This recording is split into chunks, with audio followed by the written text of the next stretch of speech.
আসসালামু আলাইকুম। বাংলাদেশ বেতার, রাজশাহী। স্থানীয় সংবাদ পড়ছি নিশা তারা। রাজশাহী মেডিকেল কলেজ হাসপাতালে গত ২৪ ঘণ্টায় হামের উপসর্গে আরও ৩ শিশুর মৃত্যু হয়েছে। এ নিয়ে হামের উপসর্গে মৃতের সংখ্যা দাঁড়াল ৪৬ জনে। বিষয়টি নিশ্চিত করেছেন রামেক হাসপাতালের মুখপাত্র ও ইএমও ইনচার্জ ডাক্তার শঙ্করকে বিশ্বাস। তিনি জানান, গত ২৪ ঘণ্টায় হামের উপসর্গ নিয়ে নতুন রোগী ভর্তি হয়েছে ২৩ জন। সুস্থ হয়ে বাড়ি ফিরেছে ১০ জন। বর্তমানে হাসপাতালটিতে চিকিৎসাধীন মোট রোগীর সংখ্যা ১৩৩ জন। চলতি মৌসুমে চিকিৎসা নিয়েছেন মোট ৪৫২ জন। এদিকে রাজশাহী মেডিকেল কলেজ হাসপাতালে হামের উপসর্গ নিয়ে ভর্তি রোগীদের জন্য পৃথক একটি ওয়ার্ড সহ ২টি কর্নার করা হয়েছে। এছাড়া নির্ধারিত ৪টি ওয়ার্ডে শিশুদের চিকিৎসা দেওয়া হচ্ছে। বৃদ্ধি করা হয়েছে শিশুদের জন্য নির্ধারিত আইসিইউ বেডের সংখ্যা। শিশুদের জন্য নির্ধারিত ৪টি ওয়ার্ডে বেডের সংখ্যা ২০০টি। পরিস্থিতি মোকাবেলায় শিশুদের হামের টিকা সহ পুষ্টিকর খাবারের পরামর্শ দিচ্ছেন চিকিৎসকেরা।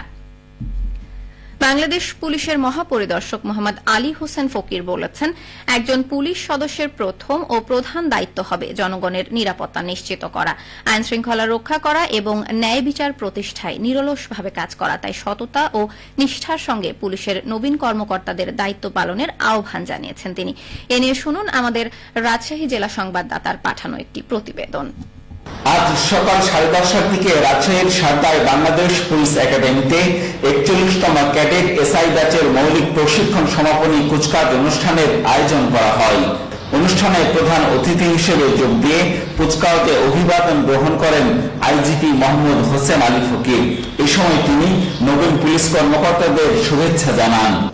আজ তোমরা যারা সফলতার সাথে প্রশিক্ষণ সম্পন্ন করে সাব ইন্সপেক্টর হিসেবে দায়িত্ব গ্রহণ করতে যাচ্ছ, তোমাদের প্রত্যেককে জানাই আন্তরিক অভিনন্দন।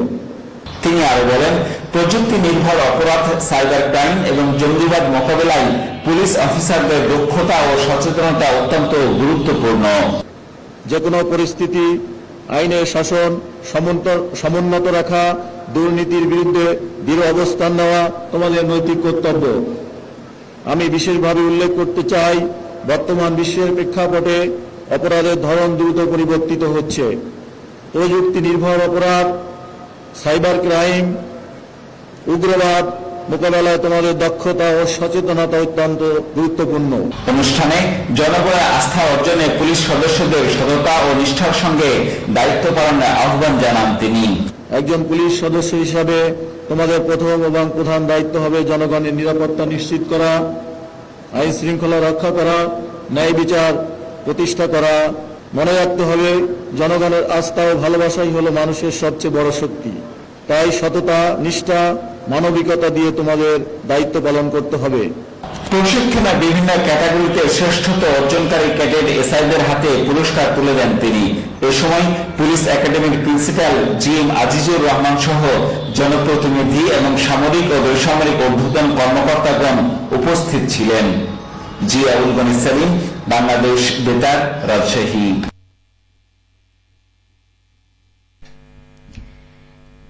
এদিকে নওগাঁয় জেলা পুলিশের উদ্যোগে মাদক, বাল্যবিবাহ ও সাইবার ক্রাইম প্রতিরোধে স্কুল ও কলেজ শিক্ষার্থীদের সাথে সচেতনতামূলক মতবিনিময় সভা অনুষ্ঠিত হয়েছে। আজ সকালে বদলগাছী উপজেলায় কোলা আদর্শ ডিগ্রি কলেজে অনুষ্ঠিত সভায় প্রধান আলোচক ছিলেন নওগাঁর পুলিশ সুপার মোহাম্মদ তারিকুল ইসলাম। তিনি জানান, মাদক মানুষের শারীরিক ও মানসিক স্বাস্থ্যের মারাত্মক ক্ষতি করে এবং ভবিষ্যৎ সম্ভাবনা ধ্বংস করে দেয়। এটি পরিবার, সমাজ ও অর্থনীতিতে নেতিবাচক প্রভাব ফেলে, অপরাধ বাড়ায়। ফলে মাদক রোধে সবাইকে সচেতন হতে হবে। নিজেদের সুস্থ জীবনযাপন, খেলাধুলা ও সৃজনশীল কাজে যুক্ত রেখে মাদক মুক্ত সমাজ গড়তে শিক্ষার্থীদের সক্রিয় অংশগ্রহণ ও সাইবার ক্রাইম সম্পর্কে সচেতন থাকতে পরামর্শ তুলে ধরেন পুলিশ সুপার। সিরাজগঞ্জের উল্লাপাড়ায় বিভিন্ন স্থানে ২৫২ হেক্টর জমিতে আউশ আবাদের লক্ষ্যমাত্রা নির্ধারণ করা হয়েছে। কৃষকেরাও শুরু করেছেন আউশ আবাদের প্রস্তুতি। শুরু হয়েছে বীজতলায় রোপণ। ইতোমধ্যে প্রায় ১০ হেক্টর জমিতে বীজতলা প্রস্তুত করা হয়েছে। ভালো ফলন নিশ্চিত করতে অধিকাংশ জমিতে স্থানীয় জাতের পাশাপাশি উন্নত জাতের আউশ ধান বীজ রোপণ করা হচ্ছে বীজতলায়। এর মধ্যে আউশ ৪৮ ও ৯৮ জাতের পরিমাণ বেশি।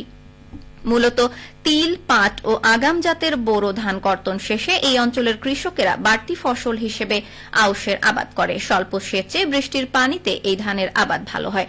সারও ব্যবহার হয় স্বল্প পরিমাণে। ফলে কম ব্যয়ে ভালো ফলন পাওয়ায় লাভবান হচ্ছেন কৃষকেরা। উপজেলা কৃষি অফিসার কৃষিবিদ সুবর্ণা ইয়াসমিন বলেন, লাভজনক আউশ ধান আবাদে কৃষকদের নানাভাবে পরামর্শ ও সহযোগিতা দেওয়া হচ্ছে কৃষি বিভাগ থেকে। সবশেষে আবহাওয়া। আজ দুপুর 2টায় রাজশাহীতে তাপমাত্রা ছিল 31 ডিগ্রি সেলসিয়াস। এ সময় বাতাসে আপেক্ষিক আর্দ্রতার পরিমাণ ছিল 50%। রাজশাহী ও পার্শ্ববর্তী এলাকায় আজ সূর্যাস্ত সন্ধে 6:24। সংবাদ শেষ হলো। আমাদের পরবর্তী স্থানীয় সংবাদ বিকেল 4:05।